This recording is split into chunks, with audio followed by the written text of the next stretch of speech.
അസ്സലാമു അലൈക്കും. അള്ളാഹുവിൻ്റെ അനുഗ്രഹത്താൽ ഈ വേദിയിൽ നിങ്ങളിൽ ഒരാളായിരിക്കാൻ കഴിഞ്ഞതിൽ അതിയായ സന്തോഷം. അതിനവസരം നൽകിയ സർവശക്തി ആദ്യമായി സ്തുതിക്കുന്നു. അൽഹംദുലില്ലാ. 2 മാസങ്ങൾക്ക് മുന്നേ അവധിക്ക് വന്നപ്പോൾ ഗോൾഡൻ ജൂബിലി സംബന്ധമായ പ്രോഗ്രാം കമ്മിറ്റി മീറ്റിംഗ് നടക്കുമ്പോൾ ഞാൻ തന്നെയാണ് അതിലൊരു നിർദ്ദേശം വെച്ചത്, ഇതുപോലെ ഒരു പ്രവാസി സംഗമത്തെക്കുറിച്ച്. എന്നാൽ അന്ന് ആ ചർച്ച ചെയ്യുന്ന സമയത്ത് ഞാൻ ഒരിക്കലും പ്രതീക്ഷിച്ചിരുന്നില്ല ഈ പരിപാടിയിലൂടെ പങ്കെടുക്കാൻ കഴിയുമെന്ന്. അള്ളാഹുവിൻ്റെ മഹത്തായ അനുഗ്രഹത്താൽ അതിനവസരം നൽകിയെന്ന് ഒരിക്കൽ കൂടി സ്തുതിച്ചുകൊണ്ട് ഈ പ്രവാസി സംഗമം എന്നൊരു പരിപാടിക്ക് അവസരം ഉണ്ടാക്കി കൊടുത്ത ഇതിൻ്റെ അണിയറ ശില്പികളെ പ്രത്യേകം അഭിനന്ദിക്കുന്നു.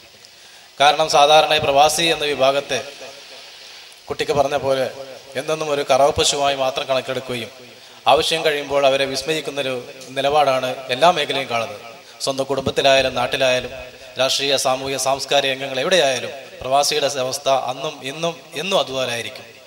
എന്നിരുന്നാലും ഈ മഹത്തായ പരിപാടിയിൽ അത്തരമൊരു സെഷൻ അവതരിപ്പിച്ച് പ്രവാസികൾക്ക് അവരുടെ പ്രയാസങ്ങളും ബുദ്ധിമുട്ടുകളും പങ്കുവെക്കാനല്ല, മറിച്ച് ഈ പരിപാടിയിലെ ഒരു പങ്കാളിത്തത്തിലൂടെ തങ്ങളുടെ സാന്നിധ്യം അറിയിക്കാൻ കഴിഞ്ഞതിൽ വലിയ സന്തോഷമുണ്ട്. ഞാൻ വന്നു അല്പസമയത്തിന് മുന്നേ ബഹുമാനപ്പെട്ട സെക്രട്ടറിയോട് ഞാൻ പഴയ അലമാറ ചാവി ചോദിച്ചു.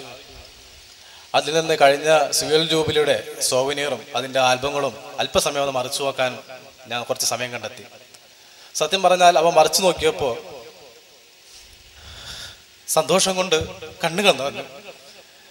അന്നൊരിക്കലും ആഗ്രഹിച്ചിരുന്നില്ല, സങ്കല്പിക്കുക പോലും ചെയ്തിട്ടുണ്ടായിരുന്നില്ല 25 വർഷങ്ങൾക്ക് ശേഷം ഇതുപോലൊരു ഗോൾഡൻ ജൂബിലി സംഘടിക്കുമെന്നും അതിൽ ഈ വേദിയിൽ സന്നിധരായി എൻ്റെ നാട്ടുകാർക്ക് മുന്നേ ഈ സദസ്സിൽ ഒരാളെ നിൽക്കാൻ കഴിയുമെന്നും ഒരിക്കലും പ്രതീക്ഷിച്ചില്ല. ദീർഘായുസ്സ് നൽകി ഈ വേദിയിൽ അവസരം നൽകിയ അള്ളാഹുവിനെ ഒരിക്കൽ കൂടി സ്തുതിച്ചുകൊണ്ട് ഇതിൻ്റെ അണിയറ ശില്പികൾക്ക് എല്ലാവിധ ആശംസകളും നേർന്നു.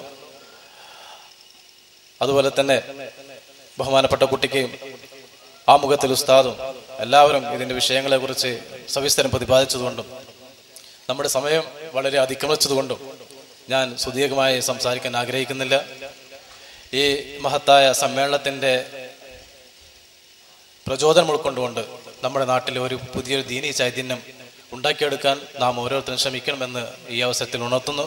അത് പ്രവാസിയാവട്ടെ നാട്ടുകാരാവട്ടെ, നമ്മുടെ നാട്ടിലൊരു ദീനീ ചൈതന്യം കഴിഞ്ഞ കാലങ്ങളിൽ ഉണ്ടായിരുന്ന ആ ചൈതന്യം വീണ്ടെടുക്കാൻ നാം ഇന്ന് സാമ്പത്തികമായി മറ്റും പുരോഗതി അല്ലെങ്കിൽ സാമ്പത്തിക രംഗത്ത് വളരെയധികം മെച്ചപ്പെട്ടിട്ടുണ്ടെങ്കിൽ തന്നെ കഴിഞ്ഞ കാലങ്ങളിൽ സിൽവർ ജൂബിലി ആഘോഷവേളയിലുണ്ടായിരുന്ന ആത്മീയ ചൈതന്യം ഇന്ന് നമ്മുടെ നാട്ടിലുണ്ടോ എന്ന് നാം സ്വയം ആത്മപരിശോധന നടത്തി അതിൻ്റെ പോരായ്മകൾ കണ്ടെത്തി ഇതിൻ്റെ മഹല്ല് മദ്രസ ഭാരവാഹികളും നാട്ടുകാരും ആ രംഗത്ത് വേണ്ട കാര്യങ്ങളിലേക്ക് മുന്നിട്ടിറങ്ങി അത്തരം പ്രവർത്തനങ്ങൾക്ക് നേതൃത്വം നൽകാൻ ഈ സിൽവർ ജൂബിലിയുടെ ആഘോഷം തുണയാകട്ടെ എന്ന് ആത്മാർത്ഥമായി ആഗ്രഹിക്കുന്നു.